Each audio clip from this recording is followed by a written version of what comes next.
जय भीम दोस्तों, आज के इस वीडियो में हम एक्सप्लेन करने जा रहे हैं बाबा साहब अम्बेडकर द्वारा लिखी गई किताब एनिहिलेशन ऑफ कास्ट का चैप्टर नंबर 24। फ्रेंड्स, हम बता दें कि बाबा साहब अम्बेडकर ने इस चैप्टर नंबर 24 के अंदर हिंदू धर्म को बचाने के लिए क्या रिफॉर्म हिंदुओं को किए जाना चाहिए उनको एक्सप्लेन किया है।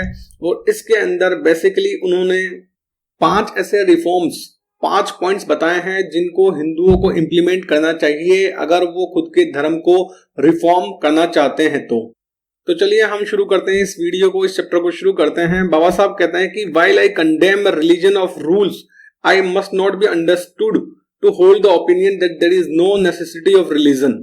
बाबा साहब कह रहे हैं कि जब मैं रिलीजन को कंडेम कर रहा हूँ, रिलीजन ऑफ रूल्स जो नियमों पर आधारित जो रिलीजन है उसको अगर मैं कंडेम कर रहा हूं तो इसका मतलब ये नहीं कि मैं धर्म को मानता ही नहीं हूं। बाबा साहब ने जो पिछले चैप्टर्स है उनके अंदर रिलीजन ऑफ रूल्स और रिलीजन ऑफ प्रिंसिपल्स में डिफरेंशिएट किया है कि जो नियमों पर आधारित जो रिलीजन होता है वो गलत चीज है, लेकिन प्रिंसिपल्स सिद्धांतों पर आधारित जो रिलीजन है वो सही चीज है। इसलिए बाबा साहब ने रिलीजन ऑफ रूल्स को कंडेम किया है और रिलीजन ऑफ प्रिंसिपल्स को सही माना है। तो इसलिए बाबा साहब कहते हैं कि मैं रिलीजन ऑफ रूल्स को कंडेम करता हूं, लेकिन इसका मतलब ये नहीं कि मैं धर्म को मानता ही नहीं हूं, बल्कि मैं धर्म को बहुत जरूरी मानता हूं सोसाइटी के लिए और एक सही धर्म। और उन्होंने यहाँ पर एक फिलोसोफर है बुर्के, उसको कोट किया है कि एक सही जो अच्छा धर्म होता है, जो रिलीजन ऑफ प्रिंसिपल्स होता है, वो जरूरी है एक सोसाइटी के लिए ताकि अच्छी मॉरल वैल्यूज की स्थापना सोसाइटी के अंदर, समाज के अंदर की जा सके। True religion is the foundation of society, the basis on which all true civil government rests and both their sanction। मतलब जो एक सच्चा रिलीजन बहुत ही जरूरी है फाउंडेशन सोसाइटी के लिए, जिसपे एक सिविल गवर्नमेंट रेस्ट मतलब सिविल गवर्नमेंट आधारित होती है एक सच्चे रिलीजन पर। एक रिलीजन ऑफ प्रिंसिपल्स होगा, एक अच्छा रिलीजन होगा तो ऑब्वियस है वहां के लोग भी मोरली काफी अच्छे होंगे, तो वहां की जो गवर्नमेंट है वो भी, सरकार है वो भी काफी अच्छी होगी मोरली, नैतिक रूप से। बाबा साहब कहते हैं कि जब मैं ये बोल रहा हूं कि when I ask that these ancient rules, ये प्राचीन नियम बने हुए हैं। हिंदू धर्म जो ब्राह्मणों का धर्म है वो देखा जाए तो क्या है, नियम है, अंधाधुंध नियम बना रखे हैं। और रिचुअल्स है कि ऐसा कर लो वो कर लो, मतलब इधर उधर के इतने सारे रिचुअल्स है उसके अंदर, बस रूल्स एंड रिचुअल्स है हिंदू धर्म। जबकि होना ही चाहिए, बाबा साहब बोलते हैं कि जो रिलीजन है वो सिद्धांतों वाला होना चाहिए, religion of principle should be there. Baba Saheb कहते हैं कि ये जो एंशिएंट रूल्स हैं, ये एंशिएंट रूल्स वाला जो रिलीजन है ये खत्म होना चाहिए, उसकी जगह एक रिलीजन ऑफ प्रिंसिपल्स की स्थापना की जानी चाहिए, क्योंकि एक रिलीजन ऑफ प्रिंसिपल्स है वही एक सच्चा रिलीजन बन सकता है। बाबा साहब कहते हैं कि रिलीजन बहुत जरूरी है और इसके लिए जो वर्तमान ये हिंदुओं के धर्म है उनको अगर वो रिफॉर्म करना चाहते हैं तो उसके लिए उन्हें इन 5 पॉइंट्स पर इंप्रूवमेंट करना पड़ेगा, इन 5 पॉइंट्स पर ध्यान देना पड़ेगा। पहला जो पॉइंट बताया है बाबा साहब ने वही बताया है कि जो हिंदू धर्म की सिर्फ एक किताब होनी चाहिए। अभी वेद पुराण शास्त्र इतनी सारी किताबें हैं, इंसान कंफ्यूज हो जाए कि यार किसको माने किसको ना माने। तो बाबा साहब ने कहा कि हिंदुओं की सिर्फ एक किताब होनी चाहिए और बाकी सभी किताबों को एक तरह से उनकी अथॉरिटी खत्म कर देनी चाहिए, और मतलब उनकी वेदा शास्त्र पुराना उनको एक तरह से बैन कर देना चाहिए। और अगर कोई भी इंसान, कोई भी हिंदू अगर उस किताबों को पढ़ता है तो वो मतलब एक तरह से गैर कानूनी कर देना चाहिए। मतलब कुल मिला के बात यह है, बाबा साहब कह रहे हैं कि हिंदू धर्म की सिर्फ एक किताब होनी चाहिए, बाकी जो भी वेद शास्त्र पुराण है उन सबको बैन कर देना चाहिए एक तरह से, और कोई भी इंसान उन किताबों का ना पढ़े, इसके लिए लॉ कानून बनाया जाना चाहिए। दूसरा पॉइंट है कि जो प्रीस्टहुड है ना, जो पुजारी होते हैं, इस चीज को बैन कर देना चाहिए, खत्म कर देना चाहिए। लेकिन क्योंकि प्रैक्टिकली ऐसा पॉसिबल नहीं है कि प्रीस्टहुड जो पुरोहितवाद है, जो पुरोहित होते हैं या पुजारी होते हैं, हम प्रैक्टिकली इस चीज को खत्म नहीं कर सकते। इसलिए कम से कम इतना होना चाहिए कि जो ये पुजारी बनते हैं, पंडित बनते हैं, वो एटलीस्ट पुजारी, पंडित का मतलब ये हो गया, पंडित की कोई धर्म वो जाति नहीं है। ब्राह्मण और पंडित में डिफरेंशिएट करना जरूरी है। ब्राह्मण तो एक जाति हो गई, वर्ण हो गया, लेकिन पंडित वो होता है जो कि, पंडित या पुजारी वो होता है जो कि उस हिंदू धर्म की जो पूजा पाठ करवाता है या किसी भी तरह की कोई रिलीजियस सेरेमनी है, शादी हो गई, मृत्यु हो गई, जन्म हो गया, उनसे रिलेटेड कोई अगर सेरेमनी कोई कराई जाती है तो उनको जो करता है वो पुजारी होता है, पंडित होता है। अब हिंदू धर्म में है कि जो ब्राह्मण है ना वही पुजारी बन सकता है, ब्राह्मण है वही पंडित बन सकता है। लेकिन बाबा साहब यहां कह रहे हैं कि कम से कम हमें ये करना चाहिए कि हर हिंदू पुजारी बन सके, हर हिंदू पंडित बनने का अधिकार हो, है ना। ऐसा नहीं कि सिर्फ ब्राह्मण ही पंडित बने, ब्राह्मण ही पुजारी बने, ऐसा ना हो। हर हिंदू के पास में अधिकार होना चाहिए। Every person who professes to be a Hindu must be eligible for being a priest. मतलब हर हिंदू को पुजारी बनने का अधिकार होना चाहिए। It should be provided by law that no Hindu shall be entitled to be priest unless, और एक सरकार की तरफ से एक एग्जाम कंडक्ट कराया जाना चाहिए और उस एग्जाम को पास करने के बाद ही एक हिंदू पंडित बनने का अधिकारी हो, है ना। By the state and holds sanad from the state permitting to practise. मतलब एग्जाम हो, एग्जाम के बाद में पास कर ले अगर हिंदू, तो उसको एक सर्टिफिकेट मिले, है ना, एक सर्टिफिकेट मिले और उसके बाद में ही, मतलब एक सर्टिफिकेट मिले, एक डिग्री मिले, उसके बाद में ही वो पूजा पाठ इस तरह की चीज करवा सके।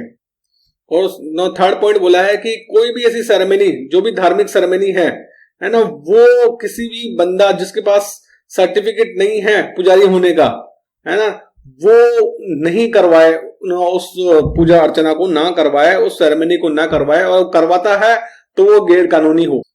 फोर्थ पॉइंट में बाबा साहब कहते हैं कि जो प्रीस्ट है, पुजारी पंडित है, वो मतलब एक तरह से स्टेट का सर्वेंट हो, एक तरह से स्टेट का सर्वेंट हो, सरकारी आदमी हो एक तरह से, और उस पर स्टेट के सारे नियम लगते हो, मोरल बिलीफ वर्शिप सारे नियम लगते हो। और अगर वो कुछ गलत करता है तो उसके खिलाफ डिसिप्लिनरी एक्शन भी लिया जाए। मतलब कुल मिला के कहने की बात है कि जो प्रीस्ट पुजारी है वो कोई ऐसा नहीं हो कि कोई गॉड मैन, कोई सुपर नेचुरल चीज है ना। अभी आज की तारीख में तो पुजारी पंडित जैसे, या अपन क्रिश्चियनिटी में देखते हैं जो पोप है वो एक तरह से मैसेंजर ऑफ गॉड हो गया, या हिंदू धर्म में देखे तो जो पुजारी पंडित हो गए वो मैसेंजर ऑफ गॉड हो गए, या मतलब इस तरह की वो चीज नहीं होनी चाहिए। वो भी एक साधारण इंसान है, पुजारी और पंडित है वो भी साधारण इंसान है, बस उन्होंने एग्जाम पास करके डिग्री सर्टिफिकेट ले लिया है पूजा वगैरह, पूजा प्रार्थना कराने के लिए, सेरेमनीज कराने के लिए। तो इसलिए उन पर सारे जो भी और लोगों पे जो नियम लगते हैं, है ना, वो सारे नियम उन पे भी लगने चाहिए। आगे फिफ्थ पॉइंट में बाबा साहब कहते हैं कि जो नंबर ऑफ प्रीस्ट पुजारी बनने का जो नंबर है, मान लो डिसाइड कर लिया जाए कि भाई इतने पुजारी हैं, इस साल हमें इतने पुजारी को ही सर्टिफिकेट देना है ना। तो इसका लॉजिक ये है कि जब हम बाकी जो चीज है, मान लो इंजीनियर्स हो गए, डॉक्टर्स हो गए, तो और जो आईसीएस है, जैसे इंडियन सिविल सर्विसेज हुआ करती थी उसमें, तो जितने अपन को आईएएस की जरूरत होती थी अपन उतनी ही वैकेंसी निकालते थे। तो उसी तरह से हमें अपनी रिक्वायरमेंट, डिमांड के अनुसार जितने प्रीस्ट, जितने पुजारियों की जरूरत है उतनी ही वैकेंसी निकालें, ज्यादा निकाले ही ना।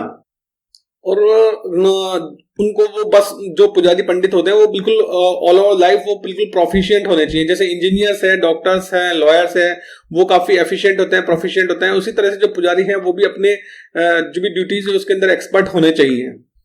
और साथ में उनको पूरे कैरियर के दौरान उनको हर तरह का जो कानून है देश से जुड़ा हुआ, सिविल हो या क्रिमिनल हो, उसको ओबे करना चाहिए। साथ में उनके प्रोफेशन से रिलेटेड जो भी स्पेशल कोड है मोरल्स का, है ना, जो भी नैतिकता, मान लो कि पुजारी पंडित बन गया, मान लो लेट सपोज कोई इंजीनियर है, तो उस पर जो उस जगह का कानून है, हमारे देश का कानून है, वो तो लगेगा ही लगेगा, लेकिन साथ में उनके इंजीनियर के कुछ स्पेशल कोड ऑफ कंडक्ट होता है वो भी लगता है। तो उसी तरह से पुजारियों पर भी देश का कानून तो लगेगा ही लगेगा, लेकिन साथ में उनका स्पेशल कोई मोरल कोड ऑफ कंडक्ट है, भाई पुजारी बनने के लिए कुछ स्पेशल अगर कोड ऑफ कंडक्ट है उनका, तो वो भी उन पर लगना चाहिए जो उनके प्रोफेशन के अनुसार हो। तो इस तरह से बाबा साहब अम्बेडकर ने ये 5 पॉइंट बताए हैं जिन पर को हम अगर करते हैं तो हिंदू धर्म में रिफॉर्म किए जा सकते हैं। आगे बाबा साहब बोलते हैं कि जो प्रीस्ट का ओनली ऐसा प्रोफेशन है जिसमें प्रोफिशिएंसी की रिक्वायरमेंट ही नहीं है। हर प्रोफेशन के अंदर प्रोफिशिएंसी की रिक्वायरमेंट होती है, लेकिन इस प्रोफेशन के अंदर कोई रिक्वायरमेंट नहीं है। अगर कोई बंदा मेंटली हैंडीकैप है या फिजिकली हैंडीकैप्ड है तो भी वो पुजारी बन जाता है। क्यों? या नैतिक रूप से गिरा हुआ है तो भी वो पुजारी बन जाता है। क्यों? क्योंकि सिर्फ वो एक पर्टिकुलर कास्ट यानी कि ब्राह्मण जाति में अगर पैदा हुआ है तो अगर चाहे वो मेंटली हैंडीकैप हो, फिजिकली हैंडीकैप्ड हो, नैतिक रूप से गिरा हुआ तो भी वो पुजारी बन जाएगा, जो कि एक गलत बात है। All this possible becomes possible among the Hindus because for priest it is enough to be born in priestly caste। मतलब इतना सब कुछ गिरे हुए होने के बावजूद भी वो पुजारी बन सकता है तो सिर्फ इसलिए क्योंकि वो ब्राह्मण जाति में पैदा हुआ है। तो ये बहुत ही गलत बात है, ये नहीं होना चाहिए। ये सब पॉसिबल इसलिए हो पाता है कि जो priestly class among Hindus is subject to neither to law nor to morality. जो पुजारी हैं, पुजारी क्लास है, ब्राह्मण क्लास है, वो ना तो उन पे कोई कानून लगता है ना किसी नैतिकता का ना उन पर कोई रूल लगता है ना। तो इसी कारण से वो क्या है कि चाहे कितना भी गलत कर ले, कुछ भी गलत कर ले, तो भी वो पुजारी बनने के, पंडित बनने के लिए लायक हैं, सिर्फ इसलिए क्योंकि वो ब्राह्मण जाति में पैदा हुए हैं। तो ऐसा नहीं होना चाहिए। बाबा साहब कहते हैं कि जो पुजारी पंडित हैं इनको सिर्फ अधिकार या अधिकार मिले हैं और उनका कोई कर्तव्य वो एक तरह से रिकॉग्नाइज नहीं करते कि उनकी कोई ड्यूटीज भी है क्या। ठीक है, और एक तरह से जो ये पुजारी हैं एक तरह से पेस्ट हैं, मतलब जो इतनी पूरी जनता है उन पर एक तरह से मतलब उनका शोषण करते हैं और उनका क्या बोलते हैं मतलब हर तरह से उनका मेंटल और मोरल डिग्रेडेशन करते हैं। तो इसी कारण से जो पुजारी क्लास है वो मस्ट अंडर मतलब कानून के तहत होनी चाहिए, सरकार के अंतर्गत होनी चाहिए, ताकि वो कुछ भी इस तरह का गलत काम ना करे और मिसगाइड ना करे लोगों को। और क्योंकि हर हिंदू पुजारी बनने के लायक होगा तो इससे क्या ब्राह्मणवाद भी खत्म होगा। It will certainly help to kill the Brahminism, will also help to kill caste. ठीक है, तो अगर हर हिंदू को पुजारी पंडित बनने का अधिकार मिलेगा तो जो ये ब्राह्मणवाद फैला हुआ है वो ब्राह्मणवाद खत्म होगा, क्योंकि ये ब्राह्मणवाद ही हिंदू धर्म के बर्बाद होने का कारण है। Brahmanism is the poison which has spoiled Hinduism. ब्राह्मणवाद ने ही हिंदू धर्म को बिल्कुल खत्म किया है। इसलिए अगर हर हिंदू को पुजारी पंडित बनने का अधिकार मिलेगा तो ये ब्राह्मणवाद खत्म होगा। ब्राह्मणवाद खत्म होगा तो जो हिंदू धर्म है उसमें कुछ सुधार आएगा, क्योंकि ब्राह्मणवाद ने ही हिंदू धर्म को बिल्कुल बर्बाद कर रखा है। You will succeed in saving Hinduism if you will kill Brahmanism। ब्राह्मणवाद को अगर किल करते हो तो ही हिंदू धर्म को बचाया जा सकता है, अदरवाइज नहीं। There we should be। और आगे बाबा साहब कहते हैं कि मुझे नहीं लगता कि भाई कोई भी इस चीज को अपोज करेगा, क्योंकि भाई जब ये चीज कर्म के आधार पर हो रही है, हर हिंदू को अगर पुजारी पंडित बनने का अधिकार है, वो अपने कर्म के अनुसार अपने गुण के अनुसार पुजारी पंडित बन सकता है, तो इसमें तो किसी को कोई ऑब्जेक्शन ही नहीं होनी चाहिए। आर्य समाजी हैं उनको भी बिल्कुल नहीं होना चाहिए, क्योंकि आर्य समाजी को जो मेन लॉजिक है वो तो कर्म का ही है ना, कर्म का और गुण का ही तो है। गुण और कर्म का है कि गुण और कर्म के अनुसार ही इंसान को उसका वर्ण मिलना चाहिए। तो यहाँ पर जो पुजारी पंडित बनेगा वो अपने गुण और कर्मों के हिसाब से बनेगा, तो इसलिए इस चीज में तो किसी को ऑब्जेक्शन होना ही नहीं चाहिए। आगे बाबा साहब कहते हैं कि कुल मिला के कहने की बात यह है कि जो रिलीजन है वो लिबर्टी, इक्वलिटी और फ्रेटर्निटी, ठीक है, लिबर्टी इक्वलिटी, लिबर्टी स्वतंत्रता, इक्वलिटी समानता, फ्रेटर्निटी भाईचारा पर आधारित, कुल मिलाकर एक पूरा एक डेमोक्रेटिक वे में एक रिलीजन होना चाहिए। क्योंकि अगर उसमें रिलीजन के अंदर भी डेमोक्रेसी है तो ही वो एक अच्छा रिलीजन हो सकता है, अदरवाइज नहीं हो सकता। और जो ये लिबर्टी, इक्वलिटी, फ्रेटर्निटी के कॉन्सेप्ट हैं, इसके लिए हमें किसी फॉरेन सोर्सेज के पास में जाने की जरूरत नहीं है। उपनिषद के अंदर भी लिबर्टी, इक्वलिटी, फ्रेटर्निटी का कॉन्सेप्ट मिलता है। अब ये हिंदू धर्म को किस तरह से इसकी रीमोल्डिंग की जाती है, इट डिपेंड्स कि हम उसे कैसे सर्जिकल स्ट्राइक करते हैं उसका, या फिर स्क्रैपिंग, चिपिंग, या फिर हम उसके फंडामेंटल नोशंस को पूरी तरह से चेंज करते हैं। किस तरह से हम इस चीज को इंप्लीमेंट करते हैं ये देखना पड़ेगा, क्योंकि this means a complete change in the fundamental notions of life, it means a complete change in the values of life. तो कुल मिलाकर जो इस पैराग्राफ में बाबा साहब कहना चाह रहे हैं वो ये कहना चाह रहे हैं कि अगर एक नए समाज की स्थापना करनी है तो हम पुरानी सिस्टम के अंदर नए समाज की स्थापना नहीं कर सकते, है ना। अगर हमें नए समाज की स्थापना करनी है तो उसके लिए सिस्टम भी नया बनाना पड़ेगा, है ना।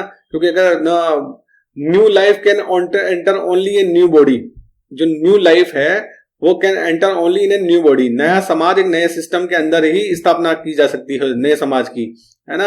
नए समाज की स्थापना पुराने सिस्टम के अंदर नहीं की जा सकती। The old body must die before a new body can come into existence and a new life can enter into it. मतलब जो नया जीवन है, नए जीवन की प्राप्ति नए शरीर के अंदर ही होगी, ठीक है। और नए जीवन को नए शरीर में डालना है तो उसके लिए पुराना शरीर है उसको खत्म होना पड़ेगा। कुल मिला के जो बॉटम लाइन है वो ये है कि भाई जो नया समाज की अगर हम स्थापना करना चाहते हैं लिबर्टी, इक्वलिटी और फ्रेटर्निटी के बेसिस पर, है ना, स्वतंत्रता, समानता और बंधुता के आधार पर हम नए समाज की स्थापना करना चाहते हैं, तो हमें एक नए सिस्टम की जरूरत होगी और पुराने सिस्टम को हमें खत्म करना पड़ेगा और नया सिस्टम बनाना पड़ेगा। बाबा साहब कहते हैं, to put it simply, the old must cease to be operative before the new can begin to enliven and to pulsate. This is what I meant when I said you must discard the authority of the Shastras and the religion of the Shastras। तो बाबा साहब अंत में ये कहते हैं कि जो मैं ये कह रहा हूं कि धर्म को खत्म कर देना चाहिए, तो इसका मतलब ये है कि मैं जो शास्त्रों का जो धर्म है ना, वैदिक पुराण शास्त्रों का जो धर्म है, इसको खत्म करने की बात कर रहा हूं, ना कि मैं पूरे धर्म को खत्म करने की बात कर रहा हूं। अगर धर्म एक नई तरह से नए फॉर्म के अंदर लिबर्टी, इक्वलिटी, फ्रेटर्निटी के बेसिस पर हिंदू धर्म बनता है तो उसमें कोई दिक्कत नहीं है। और इसके लिए ऐसा तभी हो सकता है जब हम जो ये पुराने शास्त्र वास्त्र हैं इन सबको खत्म करते हैं, तो ही ऐसा पॉसिबल है। तो कुल मिला के फ्रेंड्स बॉटम लाइन ये है कि इस चैप्टर के अंदर बाबा साहब अम्बेडकर ने 5 पॉइंट्स दिए हैं कि जिनके बेसिस पर हिंदू धर्म को रिफॉर्म किया जा सकता है। उन 5 पॉइंट्स का निचोड़ है वो यही है कि हिंदुओं को चाहिए कि वो अपने हिंदू धर्म की एक किताब, ओनली एक किताब बनाएं और उसको फुल अथॉरिटी दें। उसके अलावा बाकी सब किताबें जो भी हैं हिंदू धर्म की, वेद पुराण शास्त्र जो भी हैं, उन सबको उनकी अथॉरिटी खत्म कर दें और उनको पढ़ना एक तरह से इलीगल कर दें कि लोग जो हिंदू हैं वो उन वेदों पुराणों शास्त्रों को ना पढ़े, सिर्फ एक हिंदू धर्म की एक किताब बनाई जाए, है ना, सिर्फ उसी को पढ़े और बाकी किताबों को पढ़ना गैर कानूनी कर दिया जाए। और जो पुजारी बनते हैं, पुजारी इन सब पुजारियों के लिए हर हिंदू पुजारी बनने के लिए एलिजिबल हो, उनका एक एग्जाम हो, एग्जाम कंडक्ट कराया जाए, उसमें अगर वो पास होते हैं तो उसके बाद में उनको पुजारी बनने की डिग्री सर्टिफिकेट दिया जाए और वो डिग्री सर्टिफिकेट लेने के बाद में ही वो इंसान, वो हिंदू पूजा पाठ करवाने के लायक हो। उसके अलावा उस इंसान जो बिना डिग्री लिए हुआ पुजारी पंडित बिल्कुल भी कोई पूजा पाठ ना करवा सके, इस तरह की चीज होनी चाहिए। तो इस तरह की चीजें बाबा साहब ने इस चैप्टर के अंदर बताई है, तभी पॉसिबल है हिंदू धर्म को बचाना। इसके अलावा पॉसिबल नहीं है कि हिंदू धर्म बच सके, ऐसा बाबा साहब ने इस चैप्टर के अंदर बताया है। आई होप कि ये वीडियो आपको अच्छा लगा होगा। अच्छा लगा है प्लीज लाइक, कमेंट और वीडियो को ज्यादा से ज्यादा शेयर जरूर करें ताकि बाबा साहब अम्बेडकर के विचार ज्यादा से ज्यादा लोगों तक पहुंच सके। Thanks for watching the video. जय